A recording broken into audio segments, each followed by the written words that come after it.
तर अजितदादांच्या अपघाती निधनानं आम्हाला दुःख झाल्याचं पंकजा मुंडेंनी म्हटलंय। विमान हेलिकॉप्टरनं प्रवास करताना लोकांच्या मनात शंका येते असं पंकजा मुंडेंनी म्हटलं। आईचा तर जीवात जीव नसतो, ती या गोष्टीमुळे अस्वस्थ आहे असं देखील पंकजा मुंडेंनी म्हटलं। आता आपण बोलताना जे आहे ते एक भावना व्यक्त केली की कार्यकर्ते सांगतात, आई सांगते विमानाचा प्रवास काळजी न करा।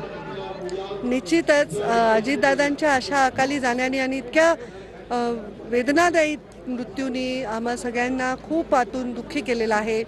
आणि त्यामुळे खरंच आहे आता एक थोडंसं काही दिवस तर लोकांच्या मनामध्ये ही शंका असणारे विमानांचा प्रवास, हेलिकॉप्टरचा प्रवास, सगळे कार्यकर्ते मेसेज करतायत। आणि आईचं तर एरवीच नॉर्मली जीव नसतो, पण आता ती खूप ह्या गोष्टीने अस्वस्थ आहे। जिथे आपण बघतो आपल्यासोबत मंत्री पंकजा मुंडे होते, त्यांनी आपला संवाद साधला। कॅमेरा पर्सन हर्षल निकमसह ज्ञानेश्वर नोंडे, TV9 मराठी, छत्रपती संभाजीनगर। जिल्हा परिषद निवडणुकांसाठी दोन्ही राष्ट्रवादीचे नेते जे आहेत ते एकत्र आले होते असं छगन भुजबळ यांनी म्हटलंय। विलीनीकरणासंदर्भात बैठकीवरती छगन भुजबळ यांनी ही प्रतिक्रिया दिलेली आहे। आम्ही भाजपासोबत आहोत, मग ते एनडीए मध्ये येणार होते का असं भुजबळांनी म्हटलं। जे आहे ना आपापल्या पद्धतीने माहिती सांगतोय, त्याला पुरावा काय काय माहित नाही। तिथे काही कृषी प्रदर्शन होतं आणि त्यावेळेला ही सगळी मंडळी तिथे एकत्रित आली होती आणि त्यावेळेला जिल्हा परिषदेच्या ज्या निवडणुका वगैरे आहेत त्या एकत्रित लढाव्यात अशा प्रकारचं ठरलेलं होतं। हे आम्हाला अजितदादांनी सांगितलेलं होतं की आम्ही सगळे जे आहेत बीजेपीमध्ये आहोत, बीजेपी प्रणित सरकारमध्ये आहोत, त्यामुळे एनडीए मध्ये सुद्धा आहोत।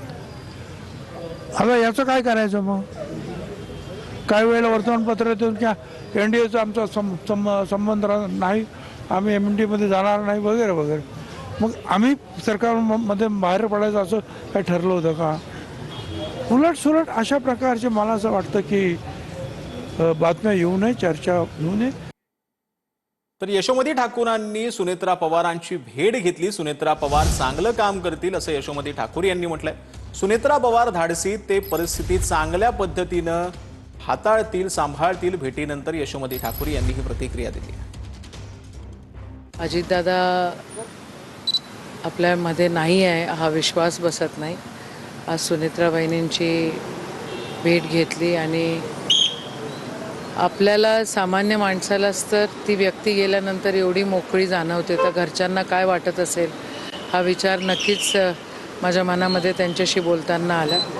पण त्या धाडशी आहेत, धीट आहेत आणि या सगळ्या सिच्युएशनला त्या बॅलन्स करून सांभाळतील अशी अपेक्षा आहे।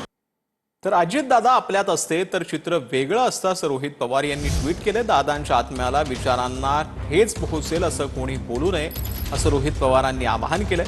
भविष्यात यावर चर्चा करावी, आता योग्य वेळ नाही असं देखील रोहित पवार यांनी म्हटलेलं आहे।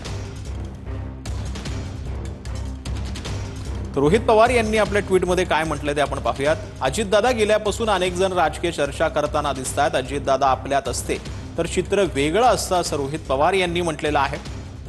दादांचं जाणं हे आपल्या सर्वांवरच आभाळ कोसळल्यासारखं आहे। अशा वातावरणात राजकीय चर्चा करणं योग्य वाटत नाही असं देखील रोहित पवार यांनी म्हटलंय। दादांच्या आत्म्याला, विचारांना ठेच पोहोचेल अशी वक्तव्य कोणी करू नये।